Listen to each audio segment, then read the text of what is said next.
E mërkura ishte ditë e kopshme për familjen Cena nga Rahoveci.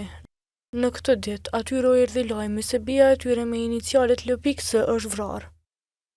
Ngjarja ka ndodhur në Gjermani, përderisa rastin e bën më të rënd fakti se vrasjen po dyshohet se e kreu burri i tashmës së ndjerës. Sipas autoriteteve gjermane, burri u arrestua pa rezistencë jashtë shtëpisë së çiftit. E para arrestimit, sipas raportimeve të mediave gjermane, ai kishte telefonuar djalin e tij për t'i treguar se ja ka vrarë nënën. Në familjen Cena, dhimbje dhe trishtim kishte edhe të dielën. Familja Cena e tashmë të ndjerës nuk deshi të prononcojë para kamerës, mirë po prapa asaj, ata thonë se një pjesë e familjarëve kanë shkuar në Gjermani për të parë se si kishte ndodhur ngjarja. TVNJ ka mësuar se trupi i pajeti viktimës pritet që të varroset në Kosovë. Postimet e familjarëve të viktimës në rrjetin social Facebook ishin të shumta, por ai që preku zemrat e të gjithëve ishte i nënës së viktimës.